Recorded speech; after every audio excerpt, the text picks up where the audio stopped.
Good morning to everyone who is joining. We're going to give it another minute and we'll get going. Thanks so much.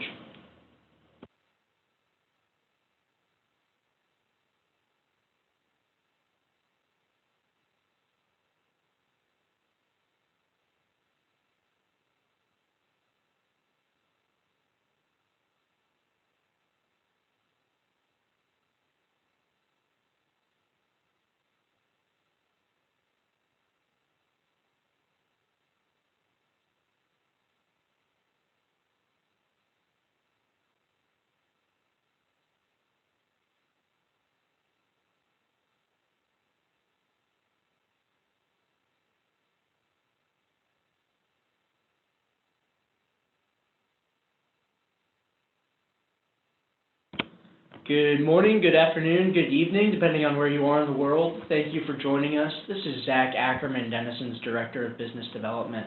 I lead our sales and marketing functions here in the domestic United States, and I also help to manage the webinar series that we put on for a lot of our consulting partners and clients throughout the world. Today we're going to be talking about culture and innovation. Innovation is a topic that never ceases to interest our clients and our partners. And so we want to spend some time understanding how do cultures enable or create barriers for your innovation strategy. Joining me today is going to be Dave Kirchoff. Dave joined Denison in 2014 as our Vice President of Consulting and has recently been promoted to our President, leading the operations of our Ann Arbor office and United States operations. He comes to Denison after a 30-plus year career as a consumer goods supply chain executive. He's an expert in large-scale change initiatives and has actually managed a multi-billion-dollar innovation strategy. He also comes with an MBA from Johns Hopkins, and he will be walking us through how culture can build your innovation. So without further ado, here's Dave. Thanks for the introduction, Zach. And again, I'd like to echo what Zach has mentioned. Good morning, good afternoon, good evening to everyone joining, depending on where you're joining us from. I'd like to also start off by thanking all of you for attending what I hope will be a session that will spark some interest for you regarding the linkage of culture to business performance. We're going to try to highlight the importance of understanding and managing organizational culture. And hopefully this will shed a little bit of light on certain areas of your client's organizational culture to consider to better support their ability to successfully innovate. So let's go ahead and dive right in. As you all know, at Denison, we really pride ourselves as being a leader in cultural research and studying the linkage between organizational culture and organizational performance. What we know from our ongoing research is that in today's environment, organizations are facing an increasingly difficult and rapidly changing marketplace, and the overall environment is tough for business today. They're being met with increasing levels of competition, there's rapidly changing customer expectations, new technologies, and even many organizations are finding that they have to find new ways to interact with customers, and customers are demanding new ways for organizations to interact with them. And among all of this, there's significantly greater levels of change and uncertainty. So faced with all of these challenges, the ability to adapt and effectively innovate is often crucial to ongoing survival. Those organizations that can successfully innovate and grow will likely have a greater chance of survival in this increasingly difficult marketplace. We also know from our research that an organization's culture can have a significant impact on its ability to successfully and effectively innovate. And it's really important that you understand and can proactively manage an organization's culture.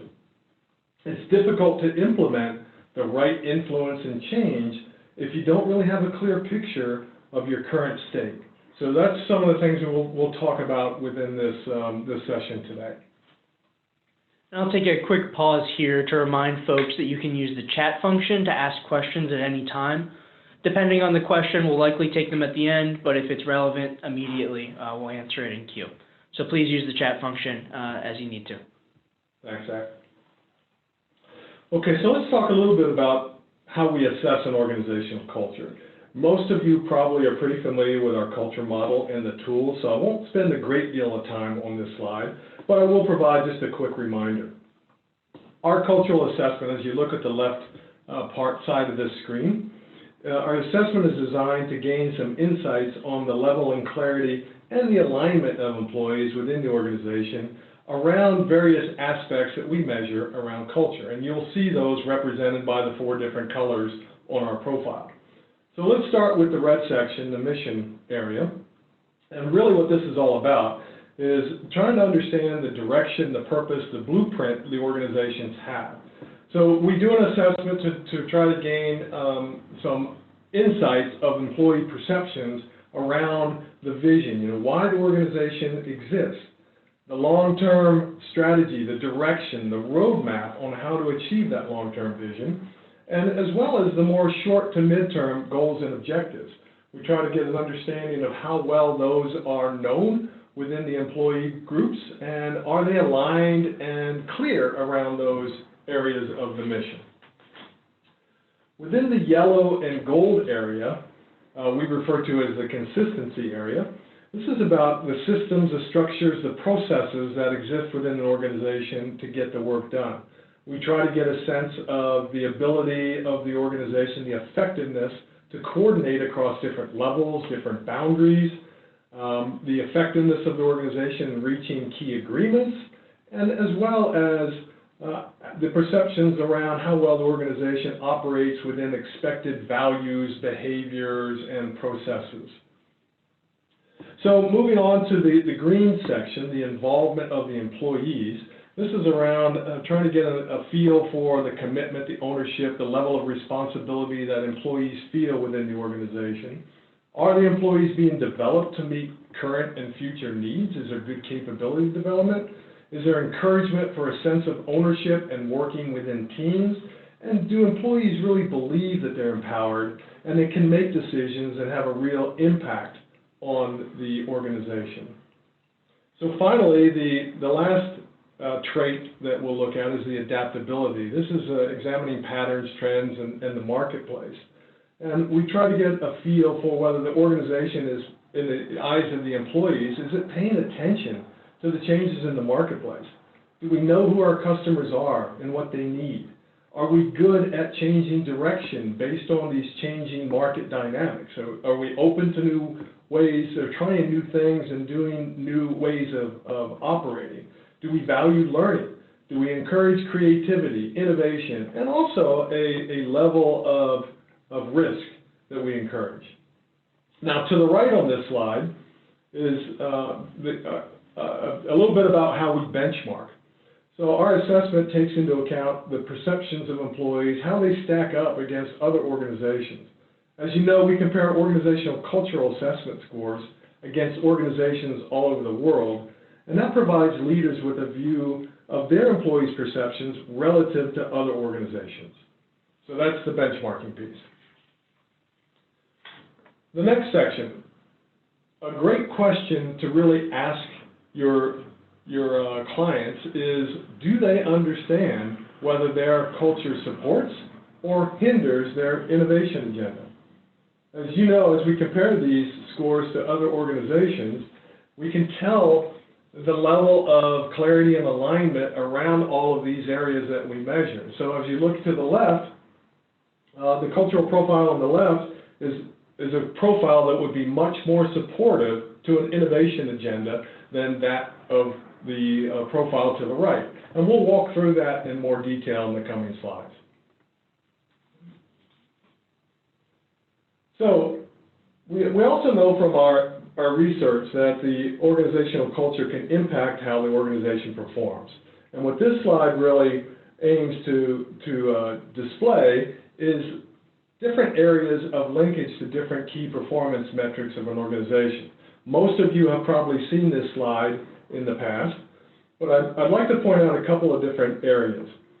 The arrows within each of the sections or traits really indicates where certain areas of our model have the strongest correlations to certain performance measures. As you can see on the slide, the areas we'll discuss in more detail are the areas of creativity and innovation. So the top half of our model we refer to as the external focus area, and that's the mission and adaptability area, tend to have a stronger correlation to business performance measures that measure innovation and growth.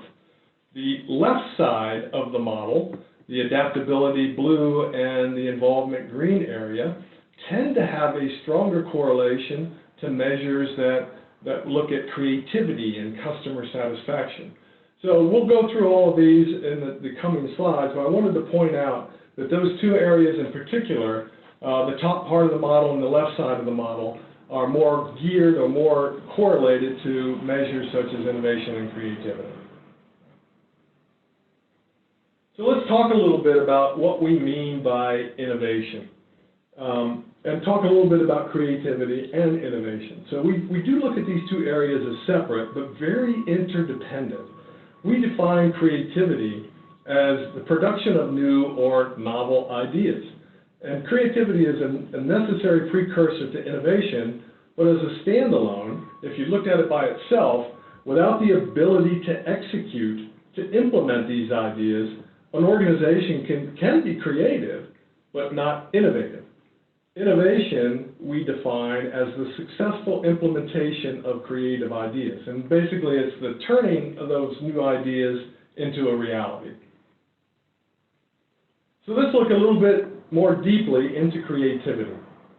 We identified some of the behaviors and values that tend to promote creativity, and you'll see many of those listed on this slide. We didn't list all of them, we listed a majority of them, and I'll talk a little bit about those. What we're looking for, what we found in our research, as those organizations that tend to excel in creativity have behaviors such as real market and customer focus.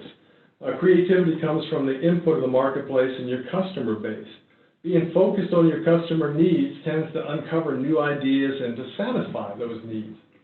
There's a level of risk-taking. You need to be willing to move beyond the status quo, willing to try new things, do things differently.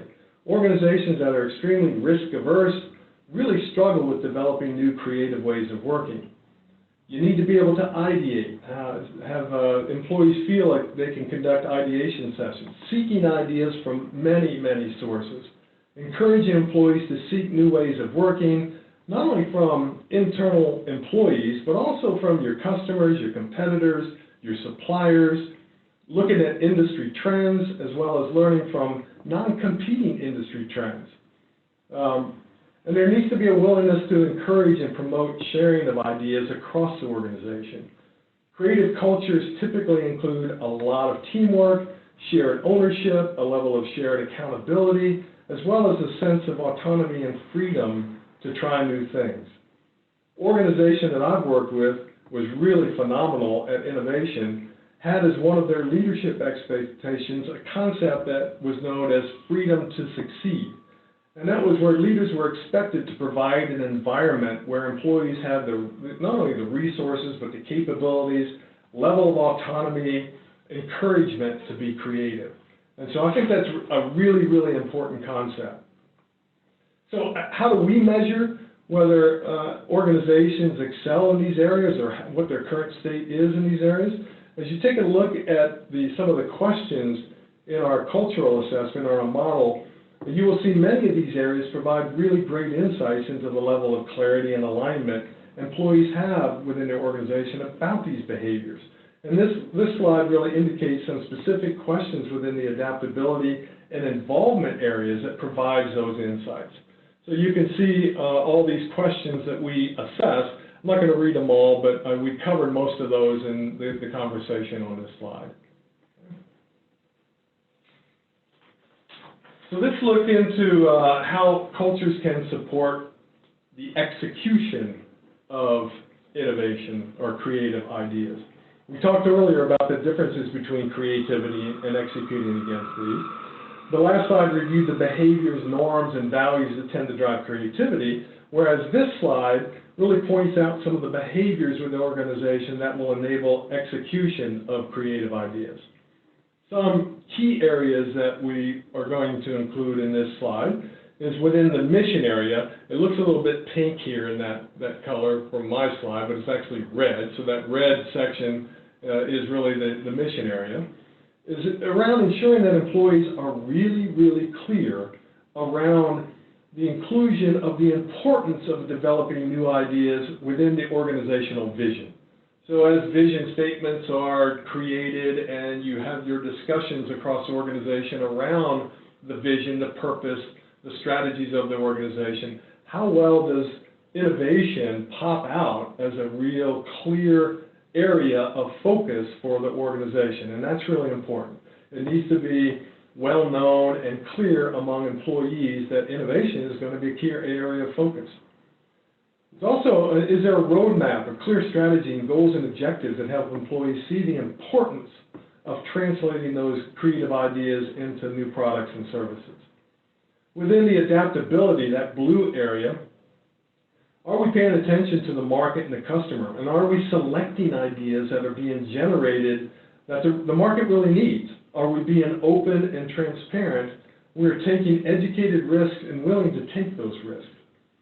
When things don't progress as anticipated, how do we react? Do we focus on learning from those mistakes and failures?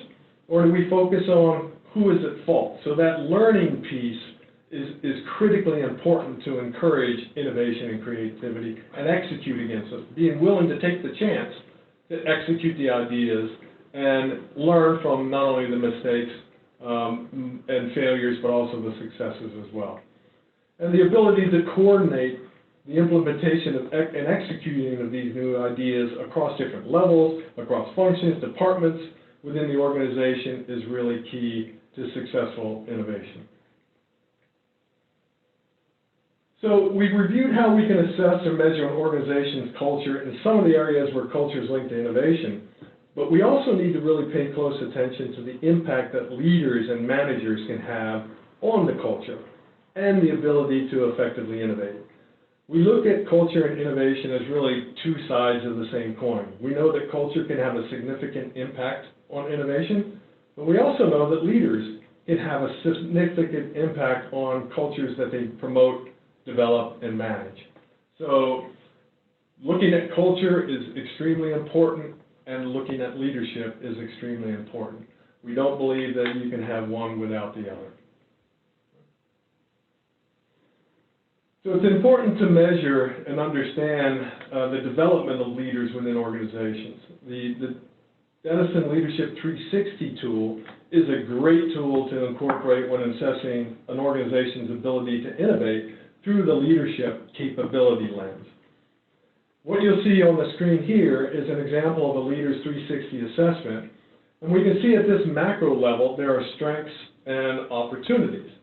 As we think about those cultural areas that are important for creativity and executing innovation that we talked earlier about, we can see where this leader, this leader's profile may struggle to advance the innovation agenda within his or her organization. So just looking at the adaptability, we know that adaptability, that blue section, is very, very important to innovation.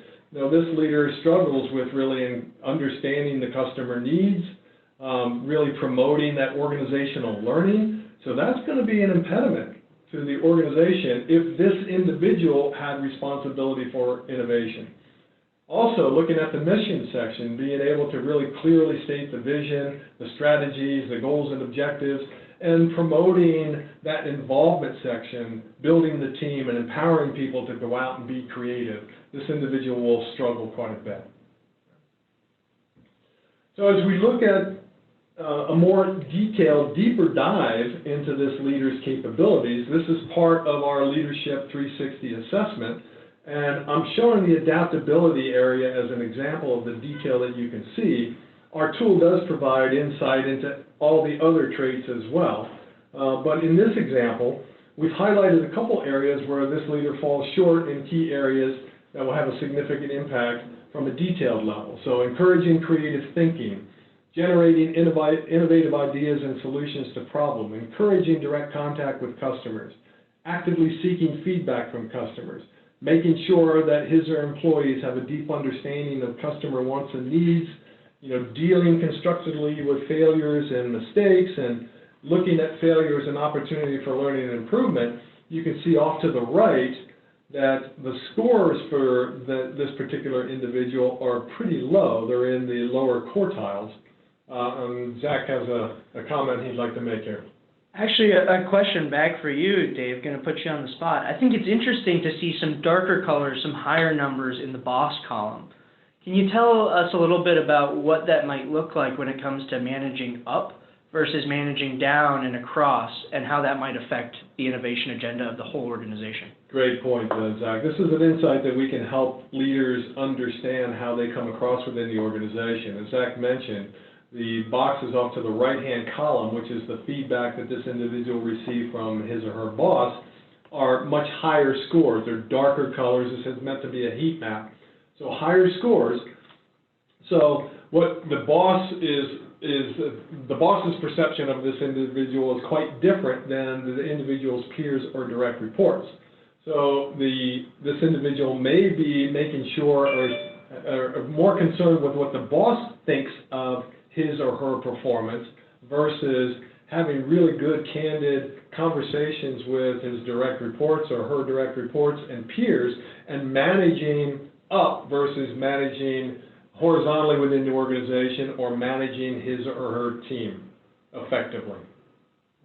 Thank you. You're welcome. And as a reminder, you also can ask questions. Please, at any point, feel free to use the chat function in Zoom, and we'll answer those questions at the end. So let's transition a little bit to providing a little bit more evidence regarding the impact of culture on an organization's ability to effectively innovate.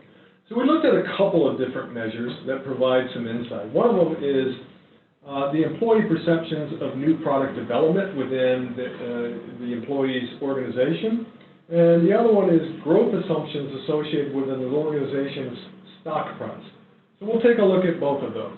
And we'll start with the perceptions that employees had around new product development.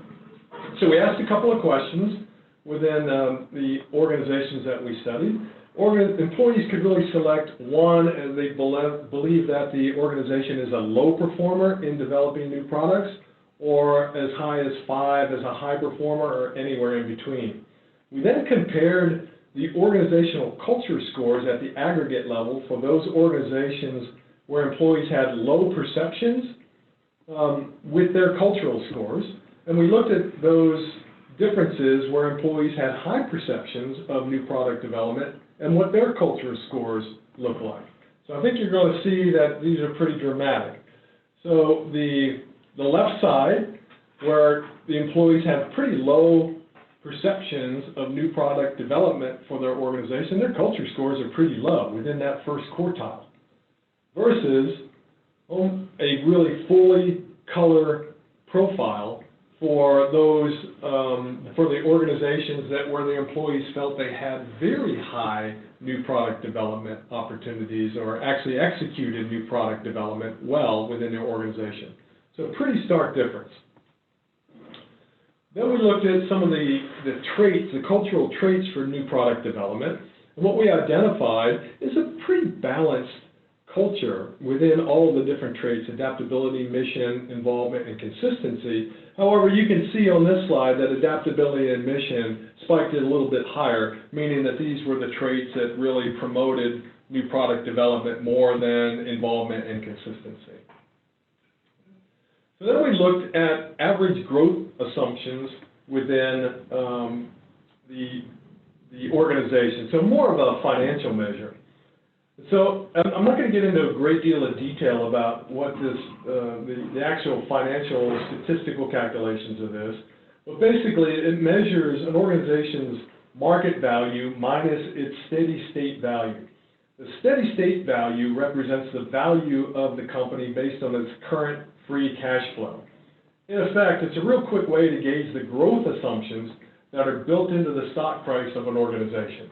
And so that's what this really means. And for those of you, if you have any further questions around that, we can answer those separately. But what we did is we studied 118 publicly traded organizations where we had cultural assessment data. We aggregated the data, and what you'll see is again, another dramatic difference between the growth assumptions of those organizations where the cultural scores were pretty low. Here's that profile, that aggregated profile on your left, with an average growth assumption of 26% versus a very colorful profile, very high culture scores where the average growth assumption was 65%. So clear, dramatic differences here, which really represent that culture matters. Culture will make an impact on performance of an organization, and in this case, performance of growth and innovation. So we talked a lot about, wait one second, there it is. This slide is also the same detail that we showed in the previous one, but it lists the different cultural traits for market value that's attributed to future growth by trait. And you can see here, less of a balance. This is where mission and adaptability become more prevalent, more important in this one. So adaptability and mission are the most predictive for innovation metrics. Even though we do believe that a balanced profile is important, if you really want to focus on innovation, focus on adaptability and mission within your organization is key. Thank you, Dave. And Jessica asked a really timely question, which is, do you think this would ring true for a privately held organization as well? And really good question. And oftentimes when we do these types of studies, we'll do one set on publicly traded, one set on privately traded or privately owned organizations. It's easiest to do these high-level macro studies with publicly traded organizations simply because their financial data is publicly accessible. And that's often why you see a lot of organizations spending their time there. It's easier to do the research. But often when we replicate these on privately owned organizations, we'll choose slightly different metrics just because privately owned organizations often care about slightly different things. So instead of spending time talking about market to book ratio, which is something we often measure with publicly traded organizations, we'll talk about metrics like EBITDA or profitability with privately traded organizations. And so in this case, the future growth assumption likely wouldn't be what we look at. However, there are very similar metrics in privately owned organizations that attribute to their valuation. So oftentimes valuation will be based on factors such as what is their ability to innovate or what is in their pipeline in terms of new products and services that will allow this organization to be a good investment for private entities into the future. So something we do a lot actually with our private equity portfolios as well. But great question. Okay. So a little bit in closing, as you're looking at your clients' organizations and you're talking with your clients about how they can improve or you can help them improve their organization's ability to innovate, one of the things that's really valuable to do is you can actually use our model as a tool to kind of walk around the model and ask a couple of questions, a set of questions about innovation that can be real effective and really helpful for organizations to start thinking about all the aspects of their organizational culture that they need to think through to make sure that they're fully aligned and that their culture is going to be fully supportive of an innovation environment. And I'll walk through some of those just for a few minutes. Starting with the vision. Is the importance of innovation is it clear and visible within the organization? So does your mission statement explicitly say that you're going to grow your organization, or somewhere within that message, as you're messaging the importance of your vision of your organization, the importance of innovation, does it pop out? Is it really clear? Your strategies, are your strategies clear? Do your employees understand what's needed and how to achieve the innovation agenda? And from the customer perspective, how has the market and customer needs informed your innovation strategies? Do your employees understand what these needs are? Do they understand the importance of innovation to their customers? Are we encouraging our employees to be creative? Are we encouraging them to take prudent risks, to be innovative, and to learn from both successes and failures? Does our reaction to failure encourage future attempts at creativity or innovation, or does it hinder those efforts. As we look at our goals, do we have specific innovation goals and objectives that are really clear and known throughout the organization? Do employees understand that? Do we have goals on how to lead effectively? Do our leaders understand what their goals are regarding innovation? Do we understand what groups and functions, levels, departments do we need to bring together to coordinate with? And are there new ways of working that we need to develop that will drive more clear and more effective innovation efforts?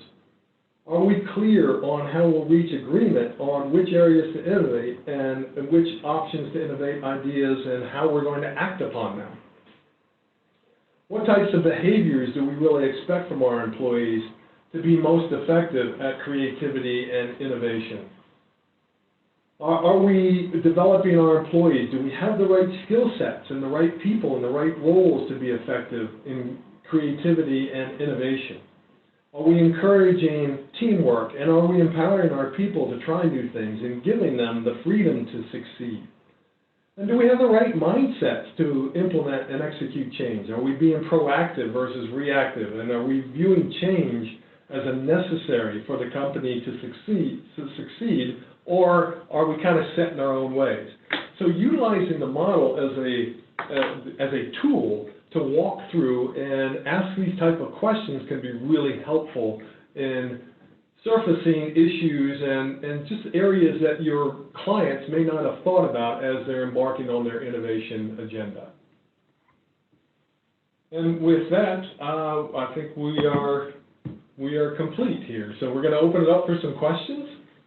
Excellent. Dave, thank you so much. If you have questions, please feel free to reach out to me. My email address is on the screen here. If you are interested in this webinar, we'll be sending it out into the future as a follow-up, along with some additional research to read through from our research department that's constantly analyzing the market and providing new thought leadership.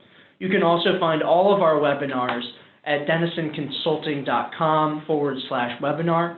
We put out a new webinar each month, so please stay tuned for the coming topics in the next months. And we're very excited to continue our partnership with each and every one of you. So thank you very much. Again, you can please feel free to submit questions via the chat. We'll hang out here for a few more minutes in case folks do have questions that trickle in. But essentially, I hope you took away and walked away from this with a sense that if you have a mature product set, a mature set of services, you feel as though your organization is stagnant, one of the first places you need to look is internally at the environment, at the culture of your organization, at your client's organization. Really look in the mirror and figure out what is it about our culture that's supporting or hindering the innovation agenda of your organization. As well as the leadership assessment piece as well, because the leaders can really have a significant impact on that culture. Okay, we have a question. Any thoughts on business model innovation, which may be internal in addition to new product innovation? I'm not sure I understand the question.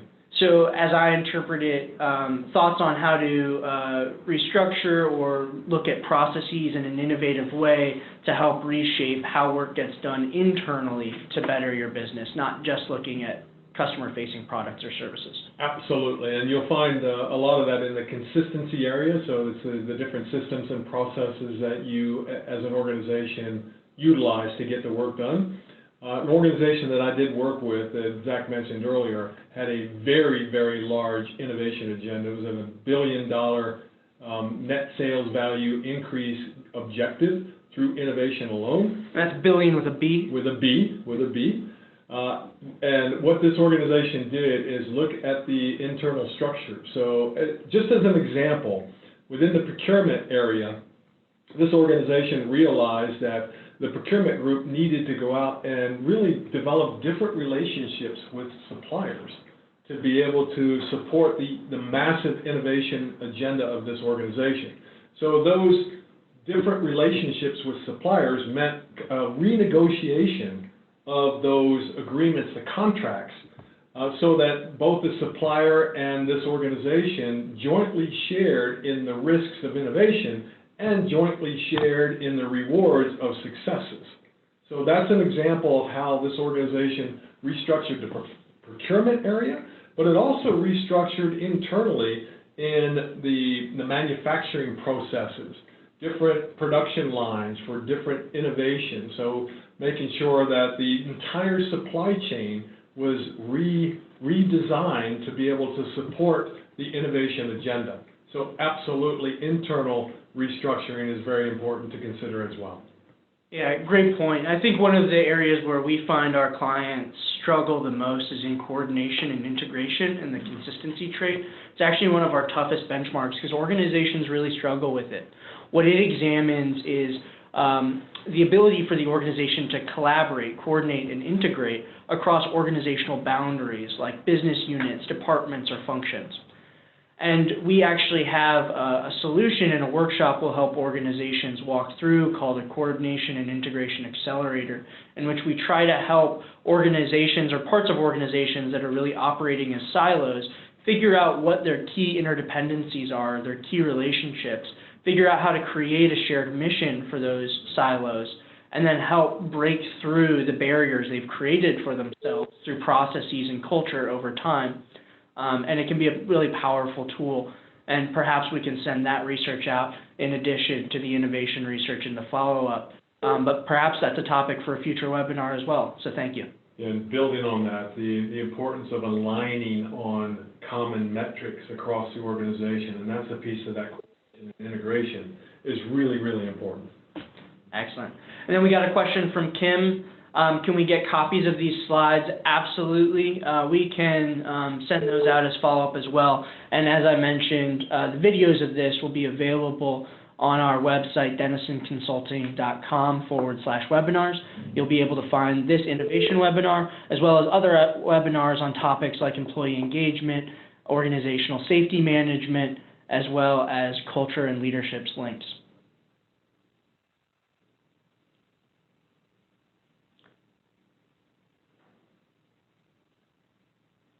Excellent. So we will stay on the line for another minute here if there's another question that trickles in. And otherwise, we'll give you guys back the gift of time, an extra 8 minutes in your days or nights or evenings.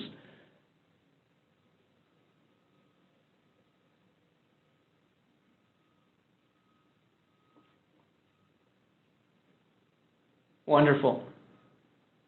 Well, thank you to everyone. If a question comes to you, we will be very glad to answer. Please feel free to reach out, zackerman@denisonculture.com. I'm a resource. Dave is a resource. We're here to help. Thanks so much. Take care. Thank you.